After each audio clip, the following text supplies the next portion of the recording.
Primeira epístola aos Coríntios. Chegamos ao final do primeiro capítulo.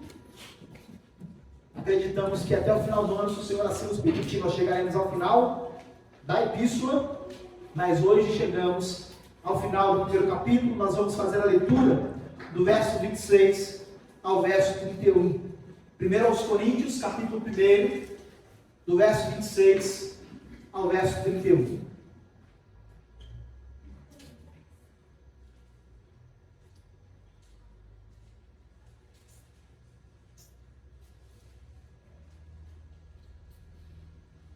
De Paulo aos Coríntios, capítulo 1, do verso 26 ao verso 31.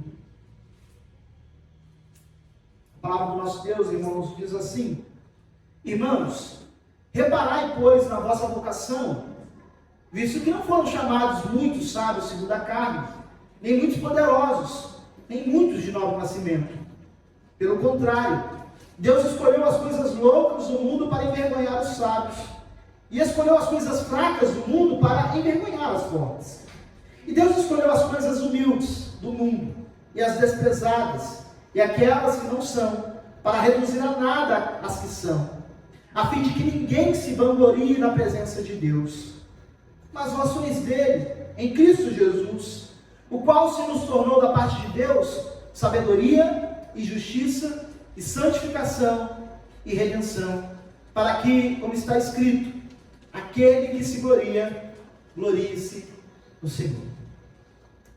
Eu tenho certeza que os irmãos conhecem, pelo menos um pouco da história do rei Davi. O rei Davi foi o segundo rei da nação de Israel, levantado por Deus, apontado por Deus, como aquele que substituiria o grande, o belo e o poderoso rei Saul, que nas suas loucuras da vida acabou se tornando um rejeitado do Senhor. E o Senhor então chama a atenção de Samuel, o profeta, e vai dizer assim: Samuel, até quando você vai ter pena, ter misericórdia de Saul? Vá até a casa de um homem benjamita chamado Jessé, e eu vou te apontar quem será o novo rei da nação de Israel. Nós conhecemos a história.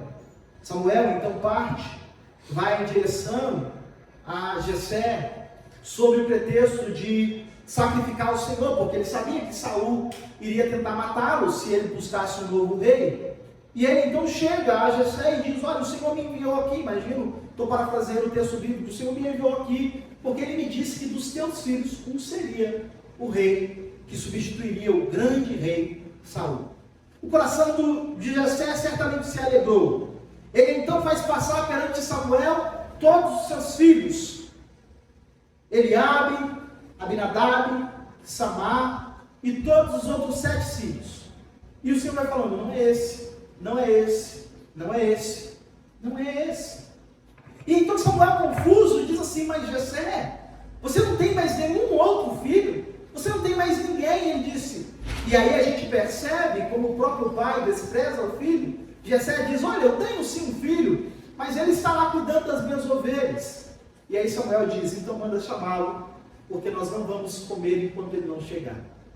Quando Davi chega, o Senhor mostra a Samuel que aquele seria o grande rei da nação de Israel, o rei Davi. Irmãos, os métodos de Deus, eles não atendem às expectativas humanas. É o que nós estamos vendo desde o início da exposição da Epístola aos Coríntios. Deus tem os seus meios de agir que são diferentes dos meios de agir de um homem. Deus não está preocupado em cumprir expectativas humanas. Deus não está preocupado em satisfazer as necessidades ou as demandas humanas para a eleição de um rei. Quando Samuel olha Eliabe, ele diz: certamente esse é o servo que o Senhor vai escolher, certamente um homem forte, alto, um homem de boa postura, um homem de presença forte. E o Senhor diz assim: não, Samuel, não é esse. E o Senhor então vai escolher aquele que o próprio pai desconsidera e diz assim: olha, tem um outro filho aí, mas eu acredito que se todos esses não passarem no teste, não vai ser aquele lá que vai passar. Está lá cuidando de ovelhas. Deus tem os seus métodos Deus tem a sua maneira de agir. E é isso que o texto vai nos mostrar, irmãos, o texto que acabamos de ler. Você precisa se lembrar que o apóstolo Paulo está tratando de problemas que ele soube pelos familiares de Cloe. Que irmãos abençoados, que irmãos maravilhosos, eles viram o problema e foram até Paulo. Paulo, está acontecendo isso, isso e isso. Ele vai dizer no versículo 11: pois a vosso respeito, meus irmãos, eu fui informado pelos da casa de Cloe de que há contenda entre vós. E no tratamento dessas contendas, dessas disputas, Paulo então vai mostrar, irmãos, que a igreja, ela precisa ser diferente do mundo.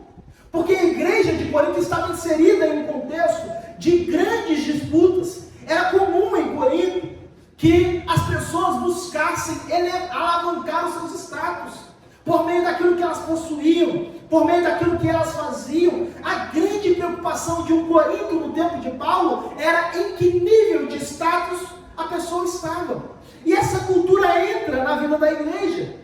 Por quê? Porque os irmãos estão disputando o nível de status a partir da liderança que cada um abraçava. É como se fizesse a pergunta: você foi batizado por quem? Qual é o seu líder preferido? Eu gosto da retórica de Apolo. Então você tem X de pontos. E você, qual é o seu líder preferido? Quem foi que te batizou? Olha, eu gosto demais do apóstolo Paulo. Que homem abençoado, que homem maravilhoso. Então você tem X de status.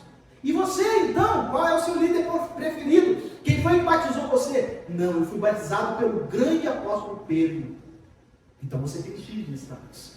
Era isso que estava acontecendo. Uma igreja dividida por questões de status, de busca de visualização, de busca de reconhecimento. E Paulo então trata desse problema, é o que ele vem fazendo, desde o versículo de número 10, da epístola que nós estamos vendo no capítulo 1. E Paulo vai mostrar, irmãos, que essas disputas cada vez mais desprezavam o mérito da obra de Cristo e da essencialidade da pregação, porque Paulo vai dizer assim: escutem vocês, quem foi que morreu por vocês? Por acaso foi Paulo que morreu por vocês? Quem foi que morreu na cruz por vocês? Ele vai dizer isso no versículo 13, com essas perguntas retóricas: acaso Cristo está dividido? Foi Paulo crucificado em favor de vós? Ou fostes porventura batizados em nome de Paulo? Paulo então vai mostrar que essas disputas menosprezavam a obra de Cristo e traziam uma importância tão grande para algo que era secundário. Não que o sacramento do batismo não fosse importante, ele é, obviamente, mas o sacramento do batismo só é realizado depois da pregação do Evangelho. E Paulo diz assim: porque o Senhor, meus irmãos, não me enviou para ficar batizando. O sacramento do batismo eu relego a Lucas, eu relego a Timóteo, eu relego a todos os outros, não porque ele seja menos importante, mas porque o Senhor me chamou para fazer algo mais importante, que é pregar o Evangelho, que é pregar Cristo e Cristo crucificado. É isso então que Paulo vai mostrar, irmãos, que Deus não age como agem os homens. Ele vai mostrar também, no texto que nós vimos na semana passada, que eles não estavam levando em conta que o método utilizado por Deus para se revelar era a mensagem humilhante da cruz, a mensagem de um Senhor que veio ao mundo numa manjedoura e sai do mundo no madeiro, a mensagem de um homem cuja vida inteira é marcada de humilhação, de rejeição. Então, como que alguém que se alimenta, que se une a Cristo, pode se permitir pensar no Evangelho como algo que vai lhes dar status? É isso que Paulo quer que eles entendam. O Evangelho não é para isso. O Senhor não tem o Evangelho para essas coisas. Muito pelo contrário. E Paulo então passa a mostrar-nos, meus irmãos, porque Deus tem os seus métodos próprios e quais as classes de pessoas que Ele escolhe. Nós vimos aqui na liturgia do nosso culto que é o homem para que dele te lembres. Nós vimos aqui na liturgia do culto: eles não querem ouvir, então saia, chame os pobres, chame os aleijados. São essas pessoas que o Senhor então convida à sua presença. Por isso, nessa noite eu quero expor esse texto que acabamos de ver, cujo tema eu trago o seguinte: Deus escolhe os inferiores para humilhar os superiores e exaltar seu Filho Jesus Cristo. Deus escolhe os inferiores para humilhar os superiores e exaltar seu Filho. Nos versículos 27 e 28, meus irmãos, nós vamos ver que Deus escolhe os inferiores. Se a disputa ali era de status, Paulo vai desferir um duro golpe sobre aqueles irmãos, porque Paulo vai dizer, olhem, reparem na vocação de vocês, porque Deus não chama os superiores, Deus chama os inferiores. Ele vai dizer isso, então, nos versículos 27 e 28. Em primeiro lugar, eu quero ressaltar com os irmãos a soberania de Deus na eleição. Porque Paulo vai dizer no versículo 26, irmãos, reparai, pois, na vossa vocação. Ou um outro termo que é muito utilizado por Paulo aqui também, que poderia ser traduzido e que é traduzido em alguns momentos, no vosso chamado. Quem é chamado por alguém. Quem é chamado recebe a ordem de alguém. Quem é chamado se submete. E Paulo vai dizer assim, irmãos, reparai, pois, na vossa vocação. Mas no versículo 28, Paulo deixa isso muito mais claro, quando ele vai dizer assim, porque Deus, Ele escolheu. Deus é soberano na eleição, irmãos. Paulo é muito enfático em demonstrar isso, que não são os homens que escolhem a Deus, mas é Deus quem escolhe os homens, ou que escolhe os homens. Paulo vai então com este imperativo dizer, reparem, pois, a vocação de vocês. E esse reparem na vocação de vocês, para crentes com o ego inflado, meus irmãos, é uma agulha que vem sobre esse balão para realmente esvaziar todo esse ego. Porque Paulo fala assim, ei, Deus escolhe os inferiores. Inclusive, olhem para a vocação de vocês. E Paulo continua. Paulo vai dizer assim, visto, irmãos, que não foram chamados, vejam bem, muitos sábios segundo a carne, nem muitos poderosos, nem muitos de nobre nascimento. Pelo contrário, o que Deus escolhe? Deus escolheu as coisas loucas do mundo para envergonhar os sábios, e escolheu as coisas fracas do mundo para envergonhar as fortes, e Deus escolheu as coisas humildes do mundo, e as desprezadas, e aquelas que não são, para reduzir a nada as que são. Deus é soberano na vocação e na eleição. Paulo vai dizer bem, segundo a carne, ou segundo os padrões deste mundo, não há muitos sábios, não há muitos poderosos, não há muitos nobres. Segundo os padrões do mundo, Deus não escolheu os grandiosos, os superiores, os exaltados, os com grandes status. Não, muito pelo contrário. Muito pelo contrário. E o apóstolo Paulo mesmo, escrevendo aos Romanos, no capítulo 9, versículo 16, ele traz uma sentença que é muito interessante para nós, porque Paulo vai mostrar, irmãos, que não depende dos homens. Depende de Deus usar misericórdia. Paulo diz assim, olha, assim pois, não depende de quem quer ou de quem corre, mas de Deus usar a sua misericórdia. E Paulo está falando da eleição aqui. Capítulo 9 de Romanos é todo falando de eleição. E Paulo vai dizer assim, olha, não depende de quem quer ou de quem corre, mas de Deus usar a sua misericórdia. Deus é o soberano da eleição. Não são vocês que escolhem o Senhor. É o Senhor quem escolhe vocês, que Paulo vai dizer. E as pessoas, então, que o Senhor escolhe, como eu já vos disse, são pessoas de classes inferiores. Nos versículos, mais uma vez, 27 e 28, nós vamos ver que tipo de pessoas o Senhor vai escolher. Porque Paulo vai dizer assim, olha, muito pelo contrário, ou seja, completamente diferente disso. Deus não escolhe muitos sábios, muitos poderosos, nem muitos nobres segundo os padrões deste mundo. Muito pelo contrário. Deus escolheu as coisas loucas do mundo para envergonhar os sábios. Deus escolheu as coisas fracas do mundo para envergonhar as fortes. E Deus escolheu as coisas humildes do mundo e as desprezadas e aquelas que não são, para reduzir a nada as que são. Então Deus é soberano na eleição de pessoas de classes inferiores. Como já vos disse no início, os métodos de Deus são muito diferentes dos nossos. Nós certamente buscaríamos os melhores, nós estaríamos indo atrás dos mais dignos dos homens, mas Deus não é assim. Deus não vê como o homem vê. Deus não se interessa com as características humanas. Muito pelo contrário. Ele, aquele que chama, é o mesmo que capacita. Ele não está preocupado com as capacidades humanas. Não. E Paulo então vai nos mostrar, irmãos, algumas verdades. Paulo vai contrastar aqui as coisas loucas do mundo com os sábios, que não são chamados, muitos deles. Paulo vai contrastar aqui as coisas fracas do mundo, do versículo 27, com os poderosos, do versículo 26, que também não são muito chamados. E Paulo vai contrastar aqui todas as expressões do versículo 28, que poderiam ser traduzidas como coisas sem nobreza alguma, coisas sem valor, coisas humildes, como o próprio texto vai dizer. Ele contrasta isso com os nobres. Então, diferente dos sábios, dos poderosos e dos nobres, Deus chama coisas loucas, coisas fracas e coisas ignóbeis, coisas sem nobreza. E é interessante, irmãos, porque talvez você esteja perguntando, mas coisa? A gente não está falando de eleição de pessoas? Sim. Mas Paulo, ele usa de forma muito proposital, meus irmãos, uma linguagem neutra, que não é a linguagem neutra dos nossos dias, tá? É a linguagem neutra do grego. Nós temos isso também no português. Sabe quando você, na época de escola, o pessoal vai se lembrar bem disso, né? Quando você não quer se referir à pessoa pelo pronome este ou aquele, e você fala assim, mas isto, e o isto é para depreciar a pessoa.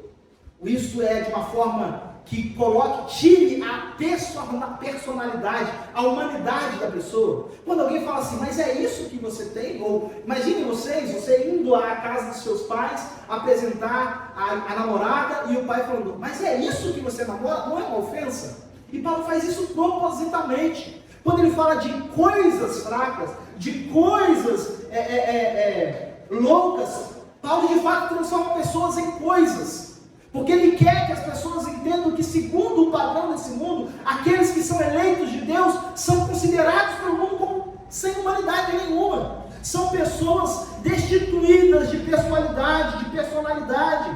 São as pessoas da classe mais inferiores, das classes mais inferiores, que nós olhamos e falamos, mas é isso que Deus escolhe? É isso que Deus escolhe. É isso que Deus escolhe. Portanto, meus irmãos, em sua soberania, Deus escolhe a classe de pessoas para os padrões do mundo, que eram desprovidas de toda a humanidade. Imaginem vocês que duro golpe o apóstolo Paulo está dando aqui no ego dos coríntios que estão disputando. Quem é que tem mais status? Paulo está dizendo, nenhum de vocês tem valor. Aquela canção antiga que se cantava, né? Você tem valor, seu valor é só em Cristo Jesus. Você não tem valor. Nós cantamos aqui, não há quem busque a Deus, não há quem entenda, todos se extraviaram, como poderia o cego andar na direção do Senhor? Irmãos, a grande verdade é que o homem é destituído de absolutamente todo tipo de status, e a sua grandeza só se encontra na grandeza do Senhor. Essa é a verdade bíblica. Nós vimos na liturgia do culto que é o homem para que dele te lembres, que é o filho do homem para que o visites. Então, irmãos, aplicando esse texto à nossa vida de uma vez, eu gostaria de sugerir algumas coisas. Em primeiro lugar, citando o apóstolo Paulo em Romanos 12, versículo 3, ele vai dizer assim, olha, cada um de vós, não pensais de vós mesmos nada além do que convém. Irmãos, como é prudente reconhecermos que nós somos a classe inferiores. Se Deus escolhe os inferiores e nós somos os escolhidos, então nós somos a classe inferior. Segundo o padrão deste mundo, nós somos a classe inferior. Nós somos as pessoas destituídas de humanidade. Veja o que o texto bíblico está nos dizendo, que Deus escolhe os loucos, os fracos, os sem nobreza alguma. Somos nós. Como nós podemos ser soberbos? Como nós podemos levantar o nosso nariz, empinar o nosso nariz e achar que somos alguma coisa, irmãos? Paulo vai então subir um duro golpe na vida dos coríntios, mas na nossa também. Se nós pensarmos que o Evangelho, de alguma forma, é razão para nos sentirmos mais exaltados, porque não é. A nossa glória, como eu já disse, é estar unido a Cristo Jesus. Essa é a nossa glória. Para que a glória seja só de Cristo, e não nossa. Por outro lado, meus irmãos, se nós somos ou a classe mais inferior da humanidade por ter sido escolhida por Deus, em contrapartida, se nós somos eleitos de Deus, nós temos que nos alegrar. E temos que nos alegrar, irmãos, porque aquilo que os homens correm e andam e buscam pelo mundo, nós conquistamos sem nenhum esforço, senão pela obra de Cristo Jesus. Porque tudo que o homem faz é para encontrar um lugar, ou para encontrar algo que satisfaça o desejo do seu coração. E esse desejo só pode ser preenchido por Deus. E nós, que não estávamos buscando essas coisas, encontramos com o Rei de Cristo Jesus. Se por um lado, então, nós devemos reconhecer a nossa fraqueza, a nossa loucura, a nossa falta de nobreza, por outro, nós devemos nos alegrar muito, porque temos aquilo que o mundo está buscando, aquilo pelo qual os homens se matam, aquilo pelo qual os homens labutam, trabalham e não deixam absolutamente nenhum momento de descanso, porque querem satisfazer esse espaço no coração que só Deus pode preencher. E como nós já vimos, não são os homens que escolhem o Senhor, mas é o Senhor quem escolhe os homens. Se nós somos escolhidos, isso é motivo de alegria. Bem, irmãos, Deus escolhe a classe inferior para humilhar e para rebaixar a classe superior. É isso que Paulo vai nos dizer também nos versículos 27 e 28. Ou seja, Deus escolhe os inferiores. Para quê? Para rebaixar os superiores. No versículo 28 e 29, nós lemos o seguinte, aliás, nos versículos 27 e 28. Nós lemos o seguinte: pelo contrário, Deus escolheu as coisas loucas do mundo, para quê? Para envergonhar os sábios. E Deus escolheu as coisas fracas do mundo, para quê? Para envergonhar as fortes. E Deus escolheu as coisas humildes do mundo, para quê? E as vezes pesadas e aquelas que não são, para quê? Para reduzir a nada as que são. Por isso que eu mostro para os irmãos que Deus não apenas escolhe os inferiores, mas Ele faz isso para rebaixar os superiores. E faz isso de duas formas: enfraquecendo os sábios e os poderosos. Por que enfraquecendo? Na nossa Bíblia, a tradução é humilhar.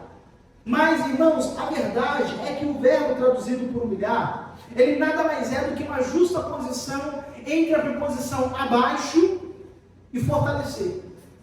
Então imaginem comigo que o sentido semântico dessa palavra é, na verdade, rebaixar a força ou enfraquecer. Essa é a verdade.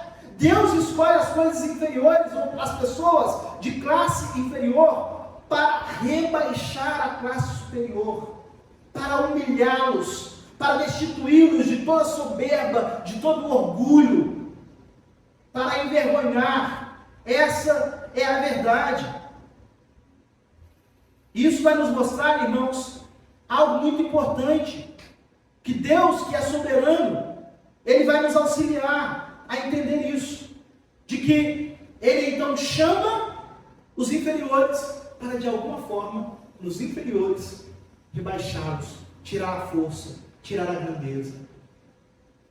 E Deus faz isso não apenas enfraquecendo os sábios e poderosos, mas Ele faz isso também anulando a todos os altivos. E é isso que está no versículo 28, quando Ele vai dizer assim: olha, Deus escolhe as coisas humildes do mundo, as desprezadas e aquelas que não são, para reduzir a nada. Ou seja, para anular. Talvez você esteja com uma Bíblia na versão revista e corrigida que tenha essa tradução: para anular, para aniquilar, para tirar qualquer tipo de proveito, para tirar qualquer tipo de exercício daquelas que são, anulando completamente a todos os altivos.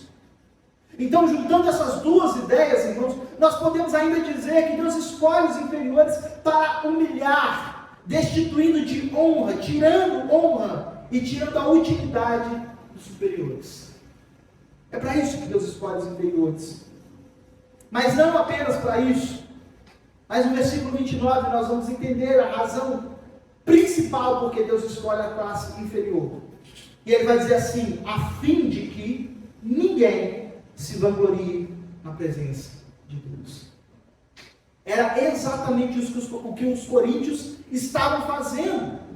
E o Senhor então, a palavra do Senhor, aliás, pelo apóstolo Paulo, vai nos dizer isso, que Deus então escolhe a classe inferior para humilhar a classe inferior e para que ninguém se glorie diante de Deus. Essa é a razão pela qual o Senhor rebaixa os superiores pela eleição dos inferiores, para que ninguém se vanglorie diante dele. Deus não faz isso apenas porque ele tem prazer de humilhar os superiores, não. Deus não faz isso apenas porque ele quer dar a paga da soberba, da arrogância dos superiores, não. Deus faz isso, irmãos, porque ele deseja que ninguém em sua presença se vanglorie, que ninguém chegue diante de Deus orgulhoso, porque eu conquistei, eu entendi o Evangelho, porque eu fiz alguma coisa, não. Deus deseja que todos nós nos acheguemos diante dele com um coração de gratidão, porque nós somos alcançados, porque eu não conseguia entender, mas ele abriu o meu entendimento, porque eu não conseguia ver, mas ele abriu os meus olhos, porque eu não conseguia ouvir, mas ele abriu os meus ouvidos, porque eu era cego, mas agora vejo, porque na minha loucura contra Deus, eu estava indo por um caminho de perdição, mas eu fiz a minha conversão, eu voltei desse caminho. É assim que Deus deseja, que a glória seja apenas dele, não nossa.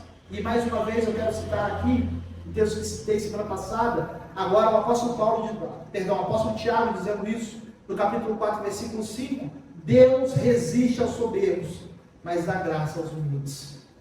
Essa é a verdade, irmãos. Deus não vê como os homens veem, como eu disse no início. Nessa passagem do rei Davi, quando Saul viu Eliabe, e ele então pensou, eis o rei, eis aquele que o Senhor escolheu, a palavra do Senhor é muito interessante.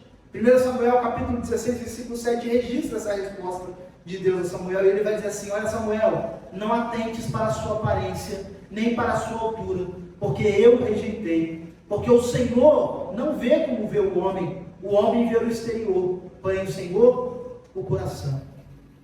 Deus, portanto, não apenas é soberano na eleição dos inferiores, ele também é soberano, irmãos, para escolher as pessoas que ele quer, para que ninguém se vanglorie diante dele. Diante disso, outra aplicação para nós. Paulo vai nos mostrar, meus irmãos, que se nós nos dermos em disputas, nós logo veremos que não temos do que nos orgulhar.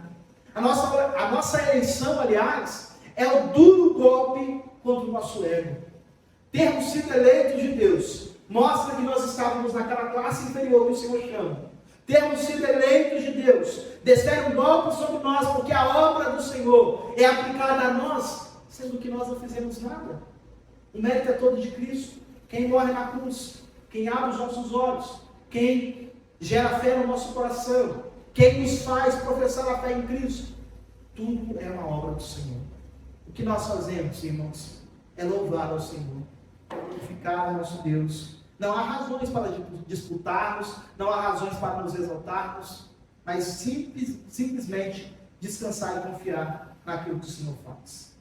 Por último, nos 2 últimos versículos, nós vamos ver que Deus escolhe os inferiores para humilhar os superiores, mas também, irmãos, para exaltar seu Filho.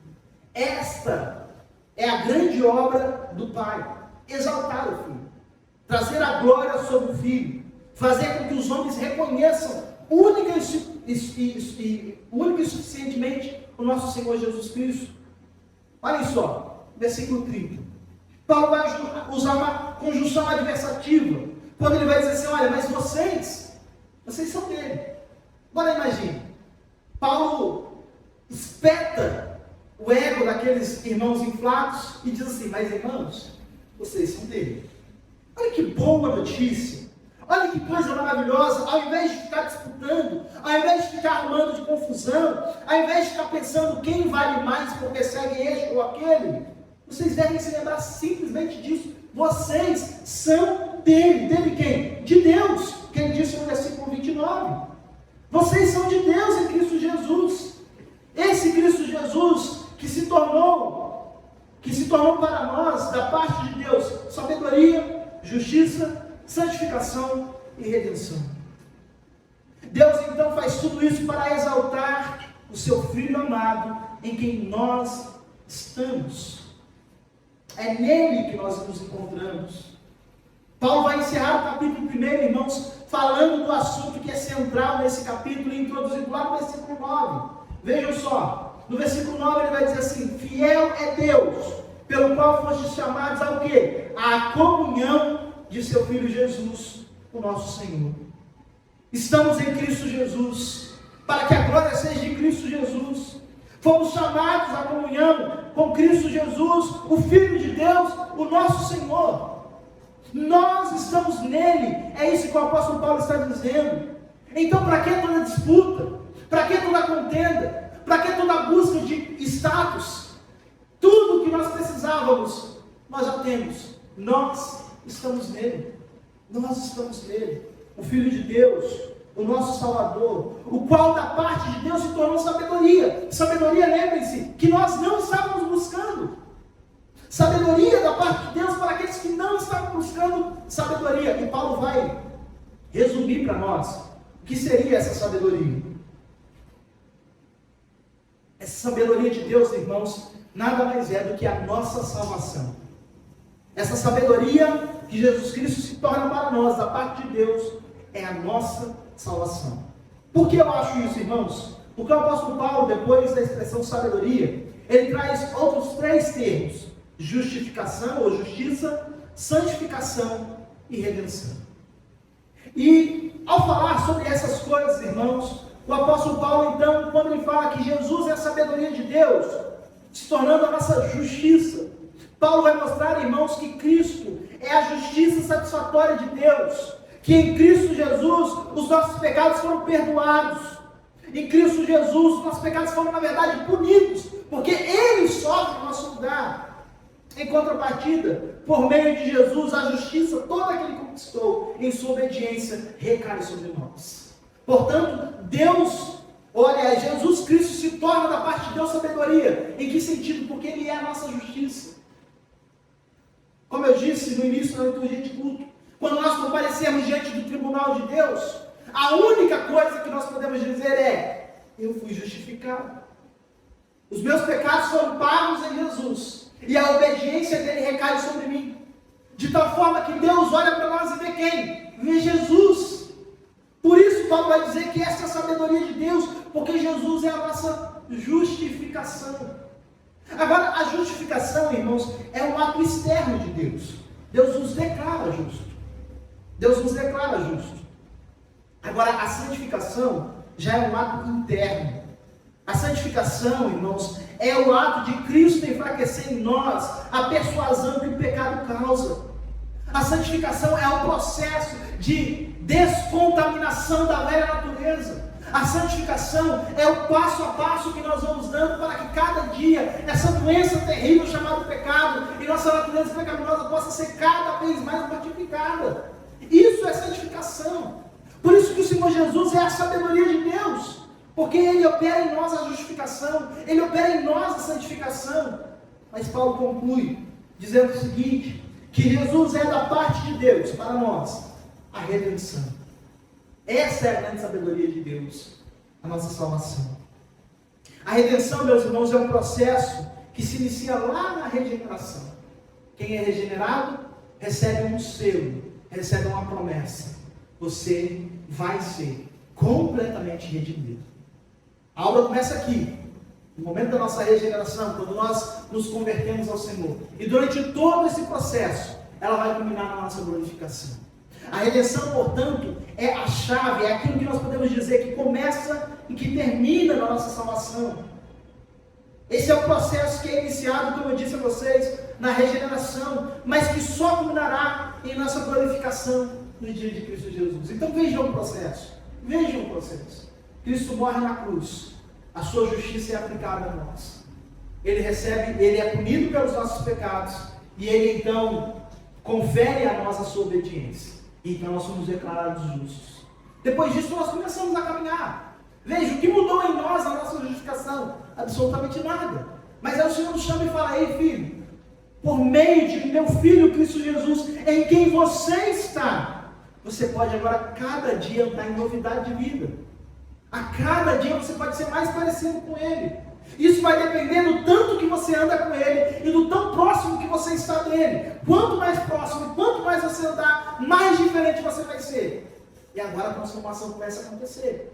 E nós estamos caminhando alegres, felizes, porque agora estamos vendo a transformação do nosso caráter, e de repente chega um momento em que o Senhor fala: filho, agora sim, agora é a sua glorificação, agora a sua redenção será completa, agora todos os processos acabam, agora você é conformado à imagem do meu filho.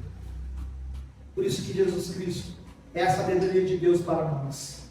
Nós estamos nessa sabedoria, nós participamos dessa obra gloriosa. E o que é que nós fazemos isso tudo, irmãos? Se não responder com gratidão, se não reconhecer o que é feito, se não obediência, mas não uma obediência que busca algo, mas uma obediência de gratidão, porque já conquistou tudo por meio de Cristo Jesus. Essa então, irmãos, é a razão, Paulo vai concluir no versículo 31, é a razão pela qual a glória é somente de Cristo.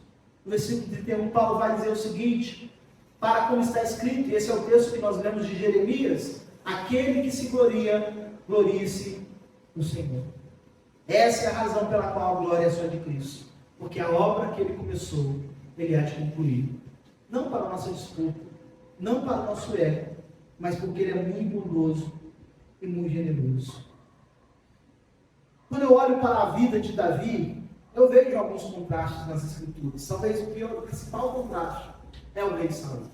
O rei Saul, diferente de Davi, e ao contrário do que a gente às vezes pensa, né? Davi não é um homem franzino, um homem ruivo, cheio de sardas, fracos, não é disso que eu estou falando. Davi era um homem de guerra, era um homem de batalha. Mas externamente falando, não havia nada em Davi que atraísse os olhares dos homens para que ele fosse rei.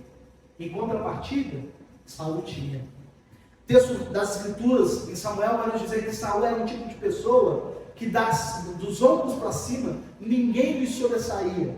E os teólogos discutem o que seria isso. Eu sou da opinião de que Saul era o homem mais bonito em Israel. E o texto fala da sua beleza. Saul é o tipo de homem que qualquer pessoa escolhe. Davi não. É assim que Deus faz. Talvez o principal contraste nas Escrituras de Davi seja Saul, porque eles estão numa história muito semelhante ali no tempo. Mas eu olho, irmãos, para outros contrastes fora das Escrituras. Eu olho, por exemplo, para o filósofo grego chamado Sêneca, que disse que os cristãos eram malucos, eram loucos, porque eles paralisavam as suas atividades semanais para prestar culto a um Deus que não era Deus. Sêneca olhava para nós e dizia: vocês são malucos, porque vocês tiram o domingo de vocês para cultuar a Deus. Que bobagem é essa? Vai curtir a sua vida. Mas, irmãos, eu vejo Sêneca como alguém que muito dificilmente foi encontrado pelo Evangelho. Eu olho outros, eu olho para homens sábios, olho para homens que escreveram vários e vários livros, por exemplo, como Nietzsche. Nietzsche foi um filósofo alemão, filho de pastor, e tinha os dois avós pastores. E Nietzsche, então, queria ser pastor. Começa a estudar teologia, perde a fé, abandona a fé, e ele então desenvolve a sua teologia, a sua filosofia, melhor dizendo, toda debaixo de uma afirmação: Deus está morto. Nietzsche, com toda a sua sabedoria, não encontrou aquilo que nós encontramos. Sêneca, com toda a sua sabedoria, não encontrou aquilo que nós encontramos. Por quê, irmãos? Porque a semelhança de Davi, o Senhor escolhe os fracos, o Senhor escolhe os loucos, o Senhor escolhe sem o dedo. Eu gostaria que você saísse daqui pensando nisso, e se lembrando disso. A única razão que temos para nos exaltar é naquilo que o Senhor Jesus Cristo fez, e nada mais. E nada mais.